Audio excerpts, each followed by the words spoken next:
हम पढ़ रहे हैं डाक का अनोखा टिकट। हमने इस लेसन में पढ़ा है कि ये टिकट, इस टिकट पे कुत्ते की तस्वीर है। कुत्ते को इतनी अहमियत क्यों दी गई? क्योंकि ये कुत्ता बहुत ही वफादार होता है। कुत्ते होते ही वफादार है, लेकिन ये कुछ ज्यादा ही वफादार था। ये कुत्ता, इस कुत्ते का नाम है हाची। ये डॉक्टर ब्रो टोक्यो यूनिवर्सिटी में प्रोफेसर थे, उन्हीं के पास एक कुत्ता था।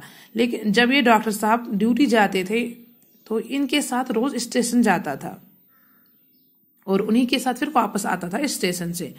लेकिन एक दिन क्या हुआ कि मतलब डॉक्टर साहब की तबीयत ड्यूटी पे ही खराब हो गया और उनका इंतकाल हो गया। ये इस चीज से बेखबर थे, हाची इस चीज से बेखबर थे। उनके इंतकाल के बाद भी ये रोज जाते थे स्टेशन, उनका इंतजार करते थे। ये इनका एक दिन का मामूल नहीं था, ये 7 साल तक उन्होंने ऐसा ही किया। फिर इसी वजह से उनको ये मतलब मशहूरत मिली, हर एक की जुबान में मतलब उनकी वफादारी के चर्चे थे। यही नहीं कि उनके नाम पर अखबार ने मजमून छपाए, फिर उनके मुजस्समे बनवाए गए। हमने यहाँ तक पढ़ा और आज हमें पढ़ना है जो लास्ट वाला पैराग्राफ है, हमें यही पढ़ना है। फिर इसी तरह का एक मुजस्समा डई के शहरों ने बनवाया, क्योंकि हाची उनके शहर में पैदा हुआ था। अब तो हाची की मकबूलियत का ये आलम था कि हाची के नाम से जापानियों ने तरह तरह की चीजें बनानी शुरू कर दी। हाची चॉकलेट, हाची बिस्किट, हाची खिलौने, गर्ज बेशुमार चीजें उनके इसके नाम पर बनाई जाने लगी।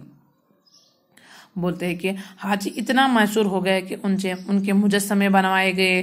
फिर इतना ही नहीं कि उनके नाम पर चीजें बनाए गए, यानी कि हाची बिस्किट, हाची चॉकलेट, हाची खिलौने, हर एक चीज के साथ उनका नाम जोड़ दिया गया। यही नहीं कि जो ये जापान के शायर थे उन्होंने अपनी नज़में भी उनके नाम पर लिखी और थोड़े ही दिनों में उसके गीत सबकी जुबान चढ़ गई। यहाँ तक कि एक फिल्म में भी हाची को पेश किया गया। बोलते हैं कि एक तो वहां के शायरों ने अब उनके नाम पर नज़में लिखी, उनकी वफादारी पे नज़में लिखी। यही नहीं कि उन्होंने एक फिल्म में भी हाची को पेश किया। लेकिन हाची इन तमाम बातों के बाद भी इसी तरह स्टेशन पर अपने मालिक का इंतजार करता रहा। ये सिलसिला 10 साल तक जारी रहा। वो मरते दम तक अपने मालिक को न भूला।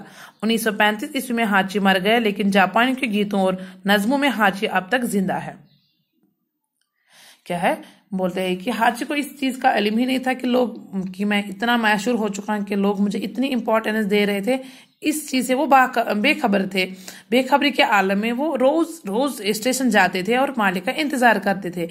और 10 साल तक, पूरे 10 साल तक उनका ये मामूल रहा। 1935 ईस्वी में हाची मर गया। हर एक चीज को तो मौत का मजा चखना ही है और हाची का वक्त भी आ गया और वो भी इस दुनिया से चल बसे। लेकिन जापानियों के गीतों और नज़्मों में अभी भी उनका नाम जिंदा है। हाची का नाम जिंदा है। अभी भी हाची की वफादारी के बारे में वहां पर उनकी वफादारी अभी भी मशहूर है। हाची का जिस्म टोक्यो की कौमी अजायब घर में महफूज कर लिया गया। वो वहां इस तरह खड़ा हुआ है जैसे अभी भी अपने मालिक का मुंतजिर है। बोलते हैं कि जो ये हाची का जिस्म था फिर उन्होंने टोक्यो के अजायब घर में रखा और इस तरह उनको रखा गया कि जैसे लगता है कि अभी भी अपने मालिक का इंतजार कर रहे हैं। जापान की हुकूमत ने हाची का यादगार डाक टिकट जारी करके उसकी वफादारी को आने वाली नस्लों के लिए महफूज कर दिया।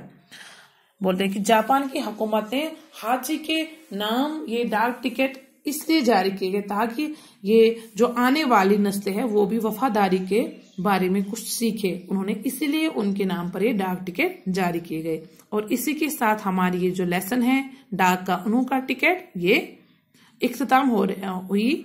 हम कल इसके क्वेश्चंस करेंगे। अल्लाह हाफिज।